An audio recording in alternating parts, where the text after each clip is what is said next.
प्यारे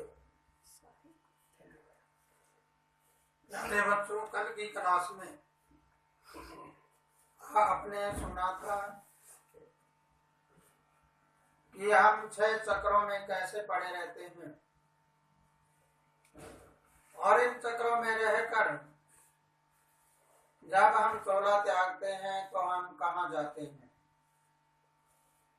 अगर हम नीचे वाले 6 चक्रों में रहते हैं तो जरा हर चक्र के बारे में सुनिए। एक इंसान केवल मूलाधार में रहता है, अर्थात वो लक्ष्मी के चक्कर में रहता है, माया के चक्कर में रहता है। जब वो 16 त्यागता है तो 16 त्यागने के बाद उसका ध्यान केवल लक्ष्मी में, माया में रहता है। तो जरा सोचिए वो क्या करेगा। उसकी जमीन जायदाद, घर बार या कोई दबा हुआ धन रह जाए तो उसकी आत्मा है वो उसी के गृह चक्र काटती रहेगी। फिर उसका जन्म होगा तो कहाँ होगा? वो ऐसा ही स्थान देखेगा जैसी उसकी इच्छा थी। उस इच्छा के कारण आकर वो वहां पे जन्म ले लेता है। दूसरा, स्वादिष्टान। जिस इंसान की नियत भोगों में होती है वो इंसान जब मृत्यु होती है, उसका 16 त्यागता है तो ब्रह्मांड में ऊपर नहीं जा सकता वो, और नीचे नीचे चक्कर काटता रहता है। जो ही उसके लायक स्थान मिलता है उस जगह पर आकर वो जन्म ले लेता है और उसमें जन्म से ही भोग क्रियाएं हैं वो ज्यादा बढ़ी हुई होती है। तीसरा, मणिपुर। इंसान अनेक इच्छाओं में लिप्त हो, अनेक इच्छाओं का घर बना हुआ हो। जब वो 16 त्यागता है तो 16 त्यागते वक्त अनेक इच्छाएं उसके दिमाग में घूमती है। चाहे उसकी आंखें बंद हो जाए, बोली बंद हो जाए, हलन चलन बंद हो जाए, लेकिन दिमाग से चलने वाली किरणें हैं, इच्छाएं हैं, वो बंद नहीं होती। वो इच्छाएं लगातार चलती रहती है। जब वो 16 त्यागता है तो त्यागते वक्त जो इच्छाएं बाकी रहेगी उन इच्छाओं को वो ढूंढता फिरेगा। जिस जगह पर उसकी इच्छाएं पूर्ति होती हो उस जगह तुरंत आकर वो अपना बासा ले लेता है। चौथा, हृदय चक्र। हृदय में ज्ञान होता है। ज्ञान ऊपर जा रहा है या नीचे जा रहा है। भूत प्रेतों को ज्ञान भी होता है। वो ज्ञान कौन सी चीज का है उसके बारे में जानना है। अगर हम ये देखते हैं और विचार करते हैं तो जिसका ध्यान नीचे होगा वो उस ज्ञान के चक्कर में रहेगा कि कहीं पे जाके कुछ कर लिया, कहीं पे कुछ कर लिया, कहीं पे कुछ कर लिया, कहीं पे जाके कुछ मांगने लगा, कुछ ही मांगने लगा, क्या करने लगा। आगे चलकर विशुद्ध चक्र में, कंठ चक्र में जिसका प्राण निकलता है, जो 16 त्यागता है, वो हमेशा सरस्वती की ओर भागता है। लेकिन सरस्वती को कौन से चक्कर में नीचे जोड़ता है? वो किस धारा के साथ जोड़ता है? जैसी धारा में वो जोड़ता है उसी जगह पर उसका जन्म होता है। तो प्यारे बच्चों, अंतिम चक्कर, इस मृतलोक का अंतिम चक्र होता है आज्ञा चक्र। आज्ञा चक्र क्या होता है? आज्ञा चक्र किसे कहते हैं? आज्ञा चक्र में हमारी तीसरी आंख है। यहाँ पे ये तीसरा नेत्र जिस इंसान का खुल जाता है तो वो ऊपर की ओर देखता है, और जिसका ये नेत्र बंद होता है तो नीचे की ओर देखता है। जब नीचे की ओर देखता है तो इंसान में भय जागता है। आप बहुत ऊंची पहाड़ी पे चढ़ के देखिए, कोई बड़े स्तंभ के ऊपर पे चढ़कर देखिए, टावर पर चढ़ के देखिए, नीचे को देखेंगे तो आपको भय लगेगा। लेकिन आप नीचे खड़े खड़े ऊपर कितनी दूरी तक देख लो, आपको भय नहीं लगेगा। इस बात का अनुभव करके देखें आप। इसलिए अज्ञात चक्कर में जो रहते हैं वो नीचे जब देखते हैं तो नीचे मूलाधार से लेकर 5 चक्कर नीचे के हैं, उन चक्रों की ओर वो देखता रहता है, उसको भय लगता है ये ना हो जाए, वो ना हो जाए, या ऐसा ना हो जाए, वो ना हो जाए, बस ऐसे करके भयभीत रहता है। और साथ ही वो राज भी करना चाहता है, अपना राज भी जमा रहा है और भय भी लग रहा है। तो प्यारे बच्चों, ये हमारी तीसरी आंख बंद होने का कारण है। अगर हमारी तीसरी आंख खुल जाती है और हम त्रिनेत्र को खोल लेते हैं तो फिर 2 आंखें हमारी मूर्त की होती है, ये बाहर के दृश्य को देखती है, और वो बीच वाली जो आंख है वो केवल एक है, वो केवल एक परमात्मा को देखती है। ऊंचाई की ओर हम कितने ही ऊंचे देख लें, देखने से हमें डर नहीं लगेगा। जिसको ऊंचाई में देखने से डर नहीं लगेगा उसको ऊंचाई में चढ़ने का डर भी नहीं होगा। जिसको नीचाई में देखने से भय लगता है तो ऊपर से गिरता है तो भी भय लगता है। इसलिए प्यारे बच्चों, अज्ञात चक्कर में रहने वाले इंसान को पूर्व जन्म में किसी प्रकार का भय रहा होगा।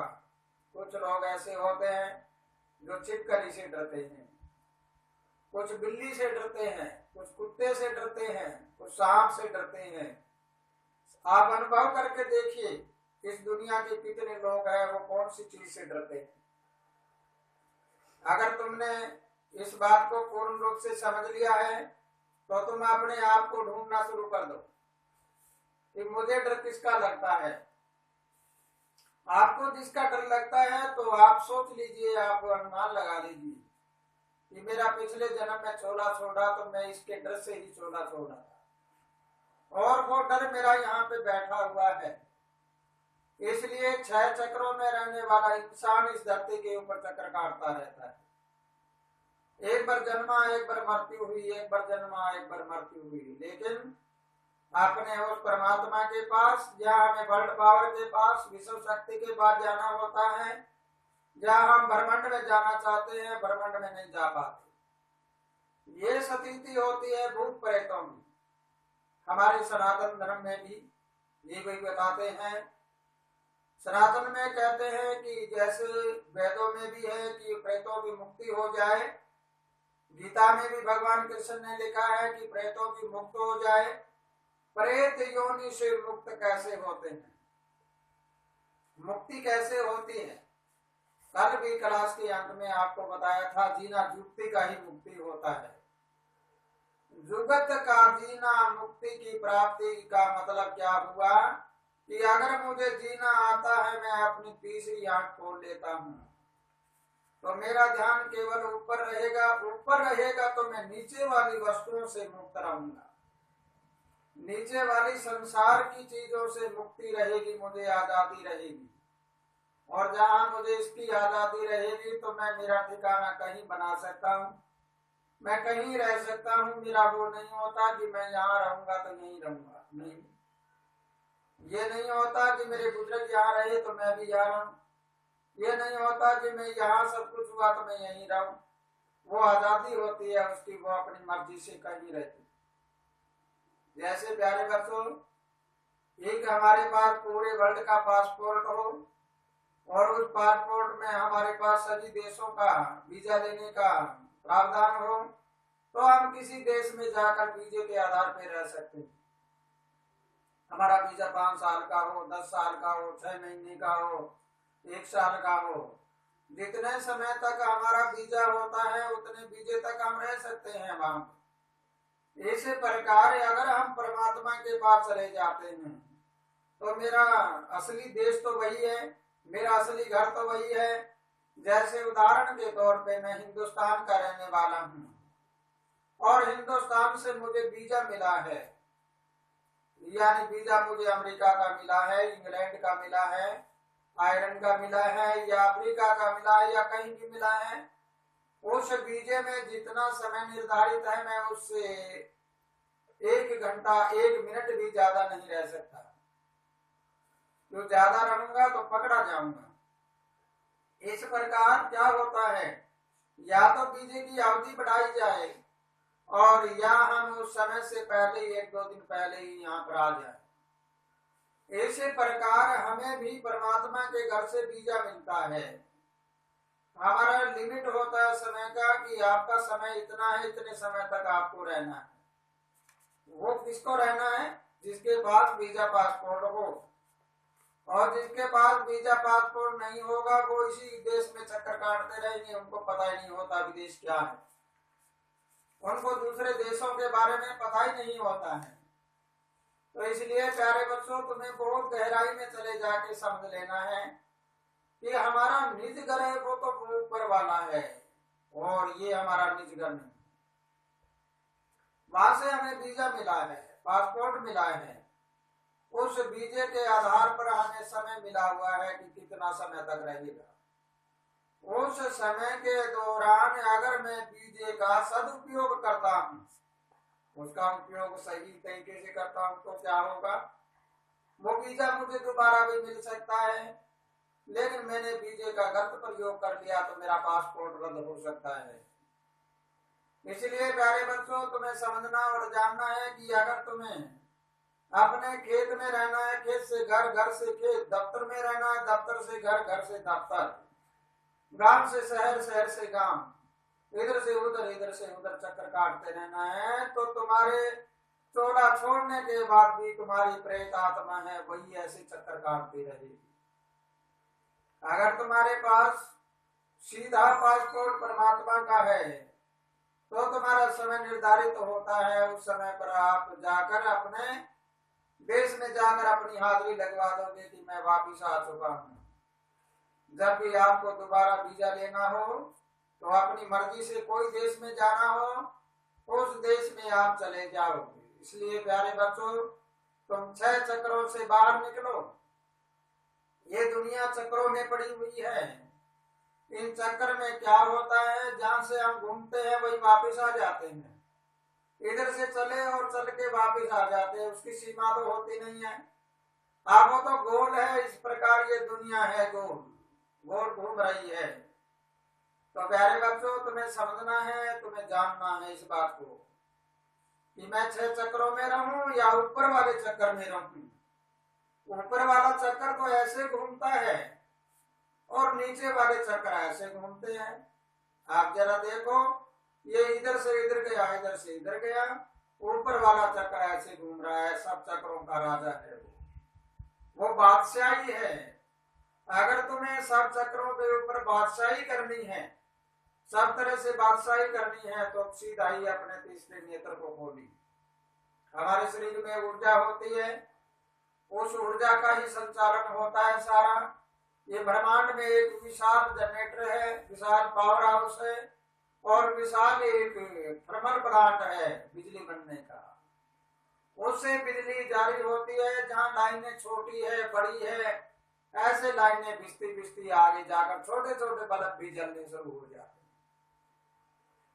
कहीं पे 0 वाट के बल्ब जल रहे हैं, कहीं उससे माइनस के भी जल रहे हैं, कहीं मरकरी बल्ब जल रहे हैं, कहीं बड़ी बड़ी लाइटें चल रही है। इस प्रकार ऊपर वाले जनरेटर से, ऊपर वाले थर्मल से पता नहीं कितने कितने ये लाइटें हमें मिल रही है। अगर मैं अपना कनेक्शन सीधा थर्मल से कर लूं तो मैं एक विशाल पावर हाउस बन जाऊंगा। मैं खुद ही पावर हाउस बनकर और दूसरों को बिजली सप्लाई करने लग जाऊं। इसलिए प्यारे बच्चों, तुम्हें इस बात को समझना और जानना है कि अगर मैं पूर्ण रूप से पावर हाउस बन जाता हूं तो बिजली तो हमारे अंदर पीछे से आएगी, लेकिन मैं आने के बाद उसको वितरित करना है, वो मेरा काम है। वहां से मैं डिस्ट्रीब्यूट करूंगा, उसको डिस्ट्रीब्यूटर बन जाऊंगा। तो इसलिए प्यारे बच्चों, इन चक्रों से तुम बाहर निकलो और बाहर निकलकर सहस्त्रार्थ में चले जाओ। या सहस्त्रार्थ में जाने के बाद ये हमारे 9 ग्रह यहाँ पे होते हैं, और 9 ग्रह में आपको पहले बताया हमारे घर में भी ऐसे नाते रिश्ते हैं, वो इन ग्रहों के आधार पे होते हैं, और हमारे शरीर के नाते रिश्ते हैं वो भी ग्रह के आधार पे होते हैं। हमारे शरीर के अंगों में भी और हमारे घर के अंगों में भी घर के अंग कौन होते हैं? घर के सदस्य। और शरीर के अंग कौन होते हैं? जैसे हमारे शरीर की सारी चीजें जो इंद्रियां हैं, प्राकृतियां हैं, जिनके साथ जुड़ी हुई है। तो प्यारे बच्चों, अब हमें समझना है और जानना है कि हमारे यहाँ मस्तिष्क में देखते हैं तो हमारी विचारधारा है, हमारा ओपिनियन है, वो क्या है। अगर हमारी विचारधारा ऊपर को बह रही है तो ऊपर वाले चक्कर में जाएंगे, नीचे बह रही है नीचे वाले में जाएंगे। और हमारे अंदर नीचे देखते हैं तो यहाँ पे पहली राशि होती है, पहली रस्सी बंधी हुई होती है, 20, जो मेंढे का रूप होता है, भेड़ का रूप होता है, नर भेड़ का रूप। भेड़ का रूप होता है, भेड़े मेढा आपस में टकरा होते हैं। मेढे की टक्कर इतनी तकड़ी होती है, तुम जांच करके देखना, अगर वो झोटे के टक्कर मार दे तो झोटे के सिर को पाड़ देता है। मेढे का माथा इतना मजबूत होता है। तो वो मंगल ग्रह जो है हमारे यहाँ पर होता है, यहाँ हमारी तीसरे नेत्र के साथ जुड़ा हुआ होता है। और तीसरे नेत्र के साथ जुड़ा हुआ है, यहाँ से हमारे शरीर में खून का संचालन है, यानी रक्त है वो हमारे शरीर में मंगल है। इस मंगल को अगर हम देखते हैं तो मंगल लाल होता है, क्रोध होता है। इंसान में जब क्रोध आता है तो उसका खून है वो उबलने लगता है सारा। जब खून उबलने लगता है तो धाराएं कहाँ बहती है? नीचे की ओर। ऊपर को उछाल होती है और भाप कितने ही ऊपर चली जाए और वो नीचे चारों तरफ उसकी गर्मी फैलेगी।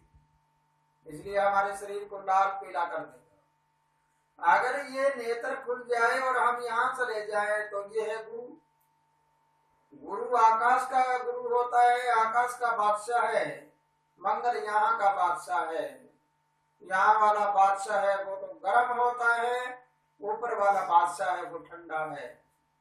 जिसमें गुरु की ताकत है वो शीतलता में रहता है, वो शांति में रहता है और वो हर समय शोभनीय रहता है, हर समय हर जीव का भला चाहने वाला रहता है। अपने आप का राज नहीं, वो अपने आप पर राज नहीं दूसरों का कहता है तुम मेरे पे राज करो, लेकिन तुम मेरी बात बताई हुई बातों के ऊपर चलो। रास्ते पे चलो लेकिन तुम मेरे ऊपर राज करो, मैं तुम्हारा रक्षक हूँ। लेकिन ये कहता है, मंगल कहता है कि तुम मेरे बताए हुए रास्ते पे नहीं चले तो मैं तुम्हें ऐसा कर दूंगा, याद रखिएगा। अब दोनों गुरुओं के बारे में समझ लेना है। एक तो भौम गुरु है और एक आकाश गुरु है। एक हमारे तीसरे नेत्र के ऊपर रहता है, एक तीसरा नेत्र खुलने के बाद ऊपर रहता है, यहाँ तालु। अगर हमने इन दोनों की परिस्थिति को जान लिया है तो चले जाइए अपने घर में। घर में छोटा भाई होता है वो मंगल है और बड़ा भाई होता है वो गुरु आचार्य या गुरु ग्रह का रूप होता है।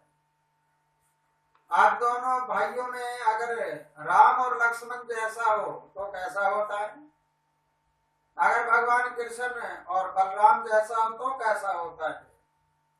तो तुमने सुना है कि बलराम बड़ा था या कृष्ण? बड़ा भाई कौन था? किसको मानते थे? बलराम को मानते थे या कृष्ण को? आप बताइए। बलराम को बड़ा मानते। अब भगवान कृष्ण का जन्म कब हुआ था? भादों की अष्टमी का। और अष्टमी कौन सी? कृष्ण पक्ष की, काली पक्ष की। भगवान कृष्ण का जन्म काले पक्ष में हुआ और बलराम बड़ा था, लेकिन छोटा भाई क्या था?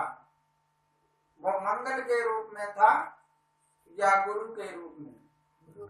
आप दोनों का मिलान करके देखते हैं तो बलराम वो आकाश वाला गुरु और भगवान कृष्ण नीचे वाला गुरु।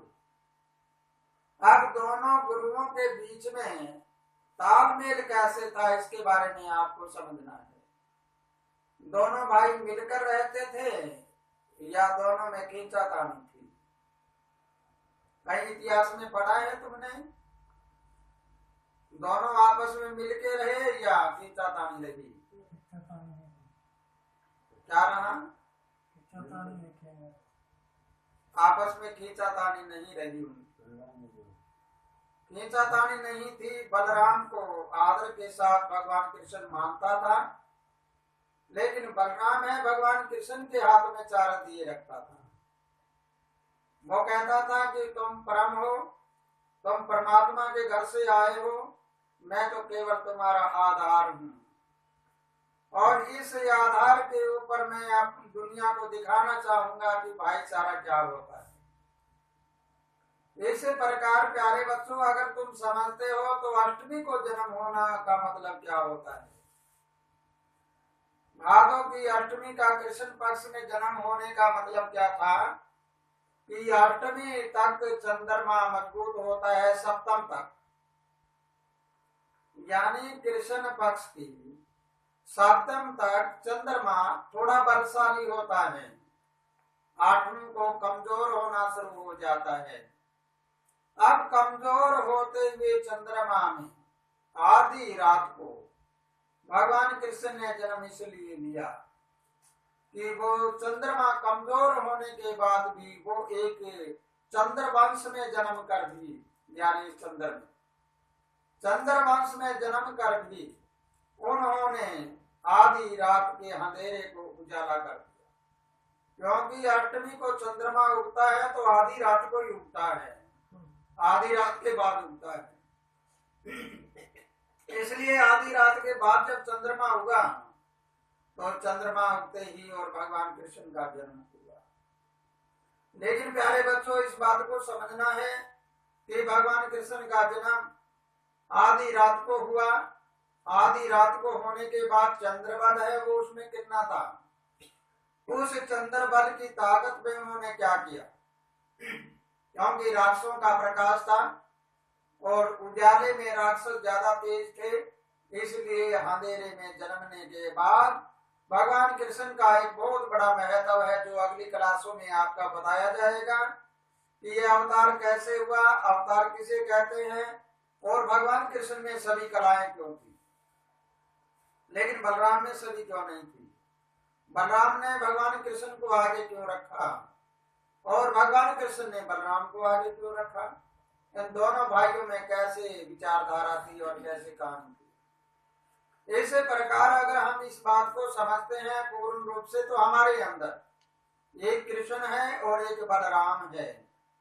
बलराम हमारे शरीर की बल है, हमारी ताकत है, हमारे गुरु की ताकत है, और कृष्ण हमारे मंगल की ताकत है। अगर हम इन दोनों ताकतों को समझते हैं तो एक अंधेरा ये कृष्ण पक्ष है और ये हमारा, ये कौन सा हो गया, ये क्षत्रिय पक्ष है। एक चंद्रवंशी और एक सूर्यवंशी। दोनों वंशों को अगर समझते हैं तो सूर्य और चंद्रवंश एक आत्मा से संबंध रखता है और एक मन से संबंध रखता है। भगवान कृष्ण ने अपने मन को दिखाया कि गोपनियों में नाचना और सब तरह से अपने आप को संसार में विलय कर देना और अनेक कलाओं को सिद्ध करके दिखाना। इसके बारे में आपको पूर्ण रूप से बताया जाएगा कि ये कहानी क्या थी और कैसे आगे बढ़ी और हमें उसकी उससे क्या प्रेरणा लेनी चाहिए। तो प्यारे बच्चों, आज की क्लास में इतना ही, और कल की क्लास में आपको बताया जाएगा कि जो इंसान मृत्यु होने के बाद 6 चक्रों में नीचे रहता है उसका भगवान कृष्ण से क्या संबंध है, और ऊपर रहता है उसका भगवान कृष्ण से क्या संबंध है, नीचे वालों का बलराम से क्या संबंध है, ऊपर वालों के बलराम से क्या संबंध है, और हम सब का देव की मां से क्या संबंध है, और वासुदेव से क्या संबंध है। वासुदेव किसे कहते हैं, वासुदेव क्या है और देवकी क्या है, और उसके साथ साथ देवकी क्या जन्मा हुए का यशोदा ने पालन किया, यशोदा क्या है। इसके बारे में अगर हम सही मायने में विचारधारा में देखते हैं तो हमें शीशा हो जाएगा, हमें पता लग जाएगा कि दुनिया में हकीकत क्या थी। कोई भी महापुरुष आया है वो केवल ज्ञान देने के लिए आया है, चाहे वो किसी जाति धर्म समाज में जन्मा है, उन्होंने कोई ज्ञान के लिए ही अपना जन्म लिया है। तो प्यारे बच्चों, इसी के साथ कुछ आग्रह हो, आनंद करते रहो। सत साधु।